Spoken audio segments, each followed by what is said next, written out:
Hi everyone, it's Mrs. Schneid, and I'm here for a short video with some very important information though about our responsible reopening hybrid plan here at Brook Park Elementary School.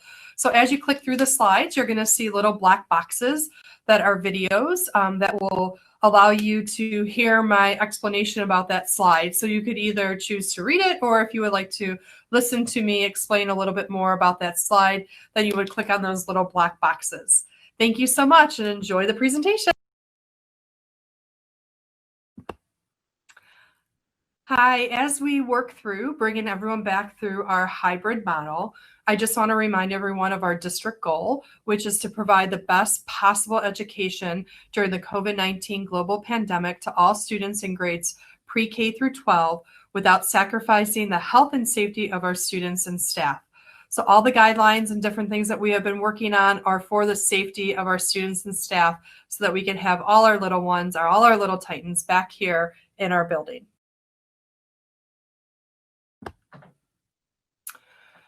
For BPES preschool arrival and dismissal, our preschool will drop off and pick up in the front of our building.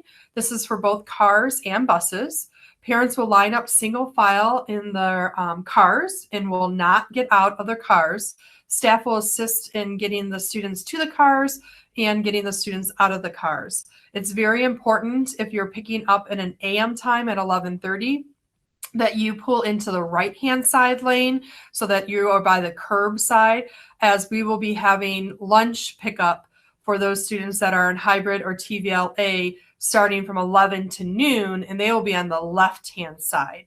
So preschool is going to stay on the right-hand side, and our lunch pickups will be on the left-hand side. That is very important for our preschool families to know that. Preschool times, we have two time slots. 8:30 to 11:30 is our AM class, and 12:30 to 3:30 is our PM class.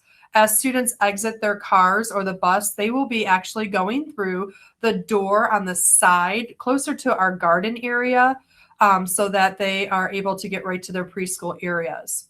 Parents, if you are bringing a preschooler in late, or if you need to pick them up early, you do need to park in our parking lot and come to the main door, where a staff member will allow you in to sign in or sign out your child. It is very important that you walk them to the door and that a staff member greets you at the door. Please remember to always have a mask. Hi, this slide is pretty important. It's about our arrival and dismissal for cars. So if you take a peek at the slide while I'm talking, it will help you kind of walk through everything with you. At the top, there is where it says click here to watch a video. You'll want to click there because that will give you a visual of how arrival and dismissal in a car is going to take place, because all our cars are going to drop off and pick up on the back side of the building. So the only exception to that, well, there's two exceptions to that, is our preschool, which I just explained in a previous video, but then also our extend ed kiddos. Those kids are going to be dropped off in the front by Memorial Auditorium. There's a little side parking lot that you can is easily accessible off of Sandhurst. I highly recommend that that's the way you come in, park, and you'll take your kids to the Memorial Auditorium doors where they will buzz you in to be able to drop your kids off for extend ed. So that is the exception to cars not dropping off in the back. Everybody else is in the back of our building. You're going to pull in over by the driveway by Audrey's Outreach, and you're going to follow that driveway all the way down to the back of the school. Cars will be dropped off, or cars can start dropping kids off at 8:55. Students will be allowed to come directly into the building. They should not be out of their cars. No students should be in groups or dismissed from their car until staff members appear on duty at 8:55. At that time, we're asking that students get themselves out of the cars too, if they can get the doors open and if the parents can help, so that our staff are not going to be able to touch and open every single car door. They will be there to assist, but not to open every car door. So you will need to work with your child to make sure that they are able, or you are able, to open the car door. Parents should not get out of their cars. The staff will be there to help, but parents should not be exiting their car to help their child get out of the car. So again, we will have staff members to help you, but we should not have parents getting out of their cars. The traffic flow for dismissal for arrival is going to move really smoothly. As the kids start coming out, they will go immediately into the buildings and right to their classrooms. Once you have dropped them off, or if you're dropping them off after 9:15, you need to come to the front of the building, and you will need to park and then come to the front doors, because at that time they are arriving to school tardy and need to be signed in the office. At dismissal, we're asking that the cars do not start coming until 3:30, and you're going to pull all the way up, all the way in the back. There will be a cone that will stop the very first car, and every car is going to be numbered. So when you turned in your Google form saying that your child was going to be a car rider, we have assigned you a number. Your classroom teacher will be letting you know what your family's number is. So if you're number 16, then you will have 2 laminated signs that say the number 16 that you will put in your passenger side so we can see the number, and the students that are going in that car have a number. We have extra numbers, so if you are carpooling, or if you have somebody else that you're picking up, or you lost one, you can call the office. The kids will be social distanced in the gymnasium in quadrants, and they will be called out via radio and communication system with our staff. So again, pick up and drop off are in the back. 8:55 is when students can start exiting their cars to come into the building, and they will go directly to the classroom for breakfast. 3:30 is the earliest that cars should start lining up. We dismiss at 3:45. Hi, this slide is going to just explain our buses in regards to arrival and dismissal. All our buses will be in the front of the building. We will load and unload buses one at a time. Students will be expected to wear their masks and socially distance as they enter the buildings, and they will go directly to their classrooms. At dismissal, they will be called down per bus one at a time and load, and will be socially distanced as they exit the building. Masks are expected to be worn while they are on the bus and while they are transitioning to and from the bus into the building, or out of the building onto the bus.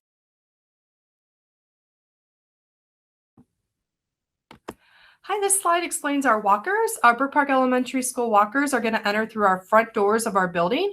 Parents may walk their students up to the front door, making sure that you're aware of your surroundings and socially distancing.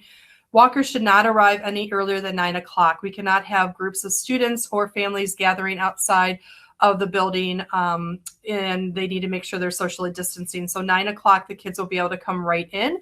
If you're there a little earlier, the first week or so, that is okay. We'll make sure the kids get right into their classroom. While outside, please make sure, as I said before, that you stay 6 feet apart and have your masks on and are social distancing. Once they are in the building, our walkers will go directly to their classrooms. Hi, this slide talks about breakfast. We are serving breakfast to all our students this year. Everyone receives free breakfast through December 31st, 2020. Breakfast selections are going to be done weekly. On a Wednesday, you'll get a Google form that will be emailed to you, and that will be expected to be filled out along with your lunch choices by Sunday. In the morning, breakfasts will be delivered to the classrooms. So the students, when they enter the building, whether as a walker, car rider, or busser, and get to their classroom, their breakfast will already be there for them to enjoy. Hi, this slide is going to provide some information about hybrid model. What does the hybrid model provide for us here at Brook Park Elementary School? It provides safe face-to-face interaction, socialization for our peers, consistency and continuity of learning, allows for us to keep them 6 feet apart because we have half the amount of kids here, and allows for us to proceed with assessments and intervention and continue with their learning. Our hybrid model also provides here at Brook Park Elementary School a reduction in attendance. So we only have 50% of our students here so that we can establish safety guidelines and primarily to maintain effective physical distancing. Students will be asked to be able to stay 3 to 6 feet apart when possible, and they are asked to wear their face coverings.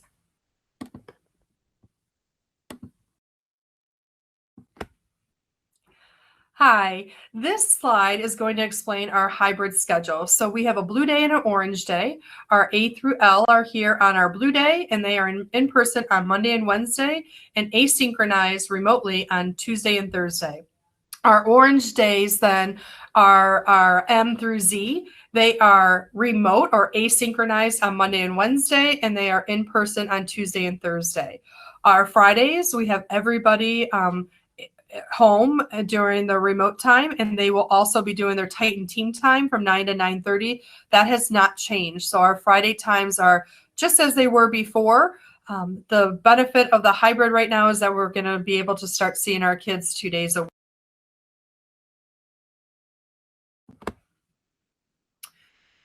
This slide just gives you a little bit more background in regards to what synchronous learning is and asynchronous learning is. Synchronous learning is what is going to take place with your child when they are in person with their classroom teacher. Asynchronized learning is what happens on the days that they are not here and the teacher is not present. Those will still be launched through our Blackboard. So the students are very familiar with that platform. And on those days, they will be expected to log in and complete the asynchronized learning or activities that are there. By them completing those activities is how their attendance is taken on those days. And they will start just as our typical day would start. The time changes a little because I do know that the teachers were checking in at 8:30 when we were remote. Now going to hybrid, they do not need to start their day until our typical day starts, which is at 9 o'clock, and then the second bell at 9:10, and they would end their day at 3:45. There will be somewhat of a schedule from the teachers on those asynchronized days, but really it is activities that will be follow-up or a prep for their in-person time. Remember, during asynchronized learning, the teachers are not present during that time. So the activities on the Blackboard for those students are going to need to be completed independently, and they could always reach out to teachers in regards to support or if they have questions.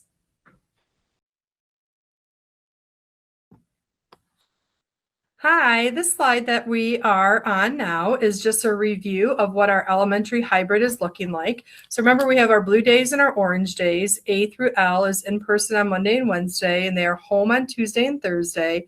M through Z is in person on Tuesday and Thursday and home on Monday and Wednesday.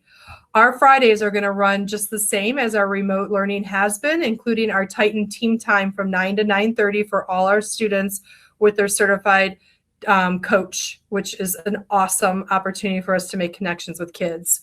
Our in-person, remember, if you go back to the back slide, is your synchronous instruction. When they're home, it's asynchronous instruction. Our encores, as you're going to see, are going to be on a 2-week rotation, and we'll explain that as we get closer to that slide. And then all our TVLA students are going to be and have been removed from our classrooms here at Brook Park Elementary School, and they are put into a TVLA class with a different teacher. A lot of questions have been, well, when does this all start? Monday, October 5th is our first day of hybrid in TVLA. So on Monday, we will see all our blue kids, A through L on Monday, and M through Z will be in their asynchronous instruction on Monday.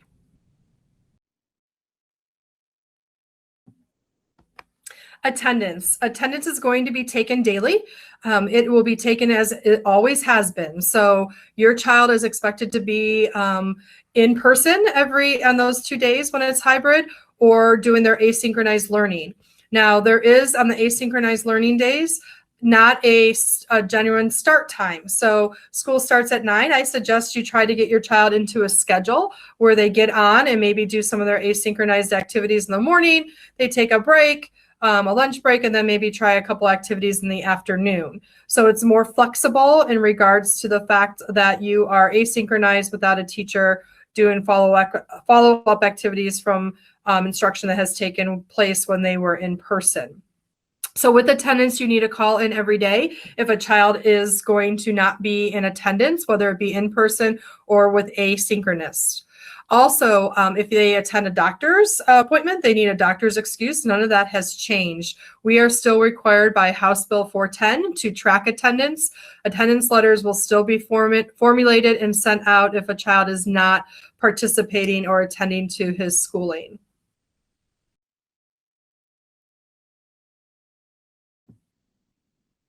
This slide in the presentation talks about face covering expectations. Student and staff are expected to wear face coverings in the halls, classrooms, and while in the clinic. Teachers will plan for mask breaks for students throughout the day, and those breaks may be taken outside or within the classroom. Masks for students will be available on the first day of in-person learning. However, we do truly recommend that your child comes prepared with a mask. If we have a child that loses a mask or something happens to it or it breaks, we do have masks that we will be able to offer them. But they will be most comfortable in the mask that you would supply from home. But please know that we do have some options for them here if indeed they need one, because it is a requirement for them to have one. If a child does not have a mask on, the requirement would be a face shield. And if beyond that, then there will be some discussion that would happen with our assistant superintendent, Mike Draves, in regards to our mask policy and the children being in person. Continuing in this slide is reducing our health risks. So we are going to have frequent hand washing and sanitizing, one-way stairways and hallways when possible, lunch in the cafeteria, and there will be seating charts and assigned seats. No large group events, assemblies, or field trips at this current time. No visitors or limited visitors to our building. And water fountains are not accessible to kids. They do have sinks in their classrooms if they need to fill up water bottles, so please do send them. But the drinking fountains will not be open for usage by the children at this time. This slide in the presentation talks about cleaning and disinfecting policies here at Brook Park Elementary School. Students and teachers will work together to maintain a clean and sanitary classroom. Our common learning areas outside the pods are not going to be utilized at this time. We will have more frequent cleaning of desks, tables, and other surfaces, such as the doorknobs, handles, and railings. Cleaning products are going to be provided and have been provided to all the classroom teachers to utilize. And also our daily cleaning and disinfecting throughout our building when they are empty, when the classrooms are empty, if they leave for ENCORE or lunch or recess, and also a deep cleaning that will happen each and every night.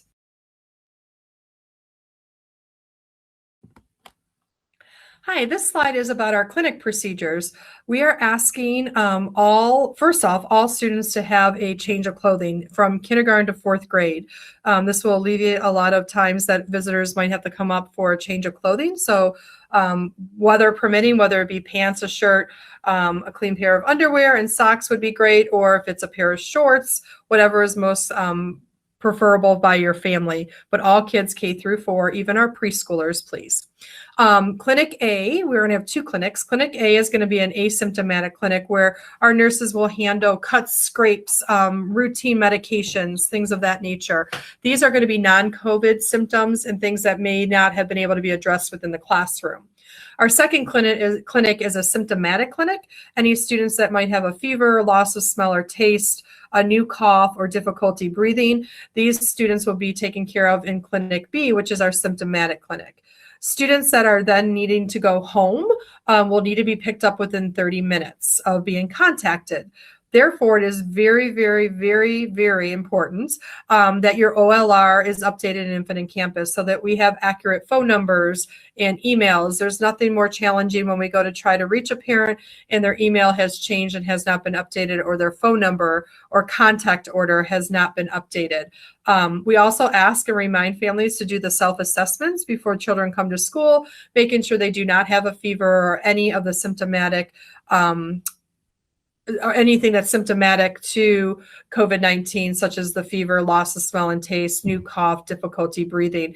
In those cases, they should be kept home, and they should also be called in sick to our office on that current day.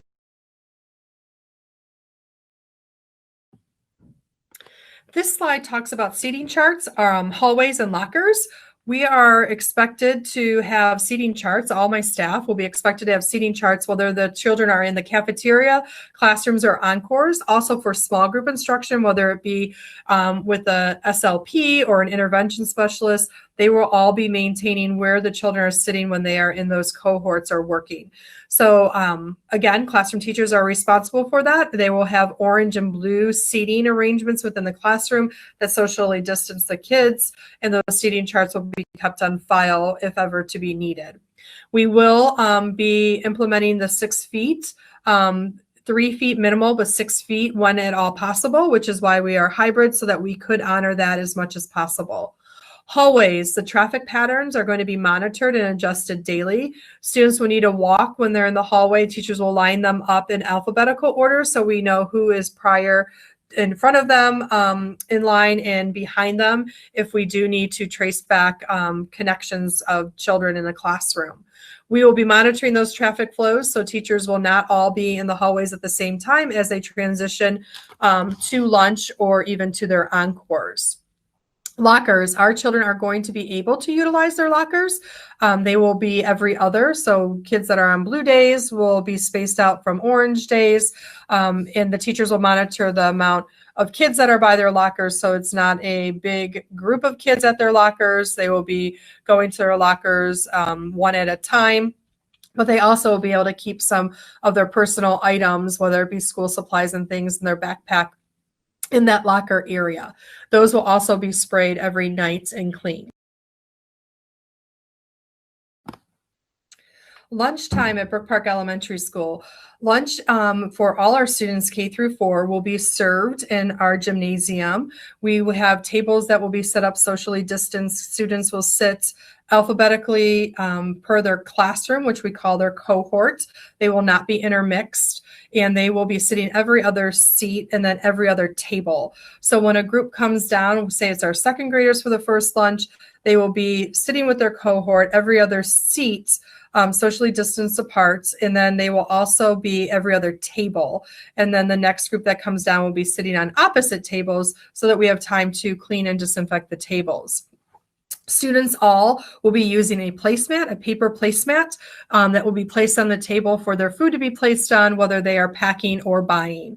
You will be asked to make their lunch selections and breakfast selections. The form will be sent every Wednesday and will need to be completed by Sunday at 10 o'clock.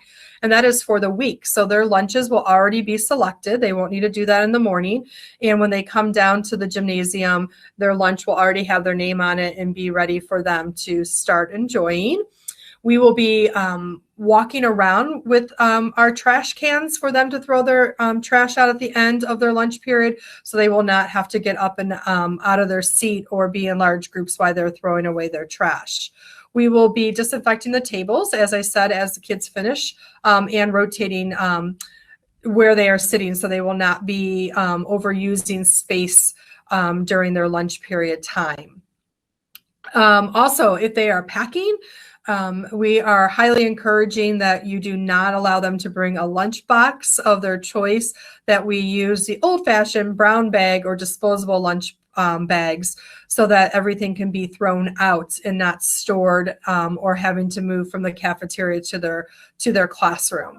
So again, disposable items for their brown bags would be very much encouraged if they are packing.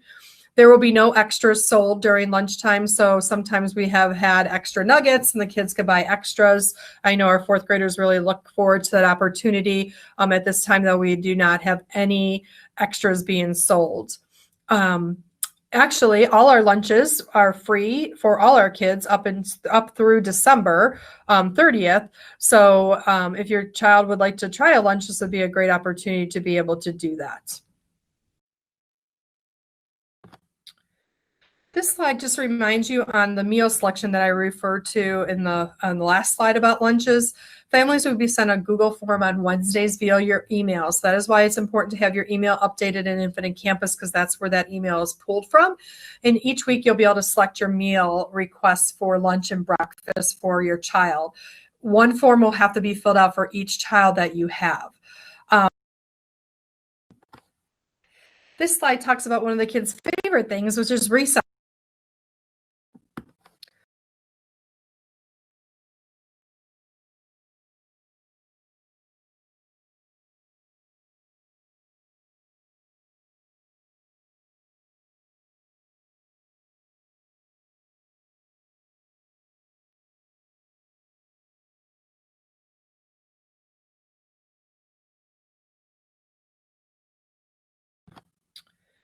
This slide just reminds you on the meal selection that I referred to on the last slide about lunches. families would be sent a Google form on Wednesdays via your email. So that is why it's important to have your email updated in Infinite Campus, because that's where that email is pulled from. And each week you'll be able to select your meal requests for lunch and breakfast for your child. One form will have to be filled out for each child that you have. Your selections will include breakfast. It have to be completed. It'll be sent to you on Wednesday, and you have until Sunday. And then also when you are in a remote day, whether it be Tuesday, Thursday, or Monday, Wednesday, or if you are a TVLA family, you can pick up lunch meals from 11 to 12, and that will happen in the front of our building right here at Brook Park Elementary School. You have to go to each individual building, and with that you will pick up your lunches, and you will stay on the left-hand side of the lane. So when you're pulling in, because at 11:30 every day we have preschool pickup, so our preschool families will be on the right-hand side, and please be mindful of that when you're coming for lunches. It may not be a problem at all because we start lunches at 11 and preschool pickup is at 11:30, but we would like preschool families on the right and lunch pickup on the left, and you will get used to that as we move forward. There will be only one meal choice. So if it is nuggets, that is the choice. So if they're going to purchase that day, then they would be purchasing nuggets. There won't be multiple choices. No money is necessary. Lunches and breakfasts are free for all our students through December. This slide talks about one of the kids' favorite things, which is recess, and we will be getting all our kids out for recess on a daily basis, and weather permitting. So if the weather is not permitting, they will be inside for indoor recess within their classrooms, monitored by their classroom teachers, doing activities that are just at their seats, not intermixing with their cohorts as they would on a typical indoor recess day. On these beautiful days, though, we are going to get them out, K through 4, outside for recess. They will go out with their grade level, but they will be staying with their cohort, which is their classroom. So there will be different zones of activities for them to go to, and each classroom will be assigned a zone, and that is where they will participate for recess on that day. So the classrooms will not be intermixing. They will stay with their cohorts. When they are in the zones, they will have 1 or 2 different activities that they will focus on while they're out there for their 30 minutes. If they are 6 feet apart, they will be able to take their masks off. If they are not able to social distance, then that would not be able to happen. But our goal is to be able to have their zones large enough so that they will be able to do that. We are going to, through the month of October, start slow with them coming back, and there will not be the usage of the playground equipment. We will assess and look at how our recess is going and how kids are maintaining their social distancing, and come up with our plan B, which will implement more playground equipment while we are outdoors for outdoor recess. So this slide here gives you a little bit more information about our guidelines to keep our students safe during recess. They're going to play outside, stay 6 feet apart. No playground equipment will be used at this time. Students will have recess with their cohorts, which is their classroom grade level, but they will stay in their zone area with their classroom. Students may bring at times books or drawing notebooks from their classroom, not from home, that might be supplied from the school that they might be able to utilize in those zone areas. And they would know if they were able to do that, but no materials for recess should be brought from home.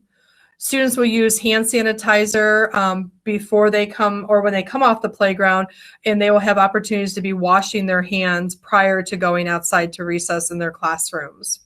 We will reassess the situation on the playground towards the end of October and look at how we might be able to incorporate more equipment if we can do it with safety guidelines in place. This slide gives you just a really quick links to click on for all the Encores, which is our specials, whether it be phys ed, music, art, and library. And if there is a link and it says click here, you can click on that and you will see protocol and guidelines that our music, art, and library are going to follow. Libraries is pretty extensive because they're talking about book exchanges and different things of that nature with our students.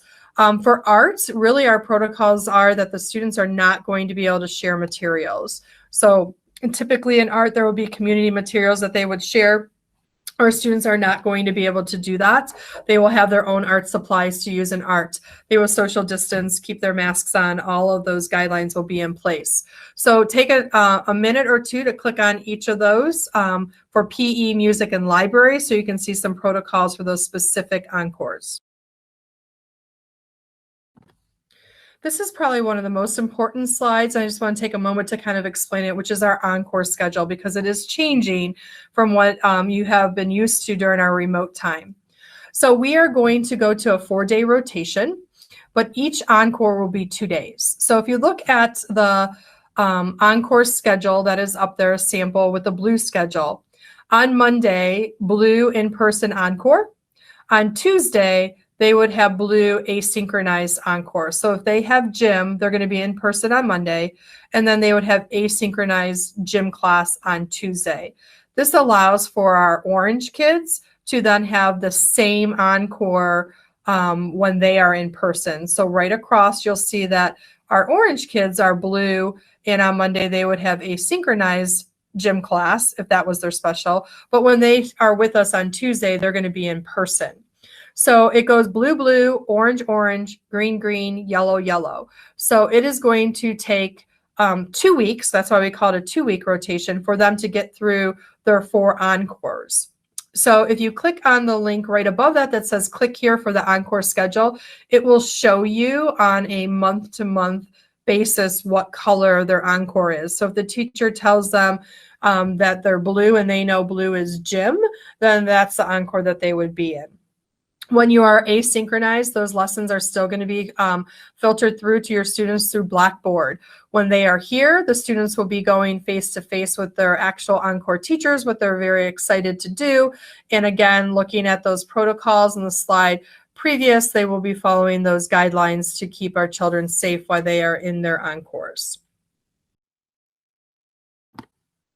Hey, this is one of our last slides, and this is just in regards to school supplies. So very, very important that every day when you're packing up their book bag, that they have their Chromebook and that they have charged it. Every night is homework to charge their Chromebook, and they would need their charger cord to come to school with them just in case they need it. So that has to be packed in their book bag. That is a must supply that comes to school every day. They will need to bring it home every day because they will need it for their asynchronous learning on their 2 days that they are not with us, and then also on Friday for their Titan team time. So that Chromebook is going to travel back and forth. I would highly suggest that when it gets home, you wipe it down with some wipes.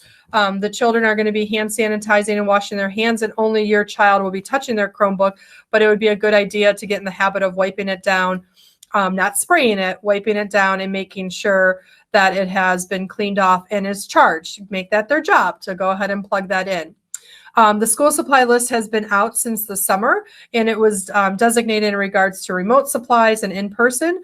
So if you are able to get some of those in-person supplies so that they can bring them starting October 5th and October 6th, that would be fantastic. We are also going to make sure that things that we send home at meet and greet, some of those things need to come back. So for instance, every grade level has a different take-home folder. It goes red, orange, yellow, green, blue. So our kindergartners' take-home folders are red. First grade is orange. Second grade is yellow. Third grade is green. And fourth grade is blue. Those were given to you by your classroom teachers at meet and greet. Those would come back and forth every day. So you need to take some time this weekend to locate that folder so that it comes with them on the first day back. Also, our students in second, third, and fourth grade will be getting homework logs. That is a great means of communication to leave notes for teachers, and those will be coming home on their in-person days when they are home also, and those need to come back with the kids. If a classroom teacher is using a read to self bin, they are going to keep those books in your child's read to self bin for about a week, and then they will be out of rotation for a week before they are put back in rotation for other students. So just what you can do is, send in what you can. Do not try to send everything back on October 5th or 6th. You can kind of stagger it those first couple of days so that their little backpacks are not too heavy.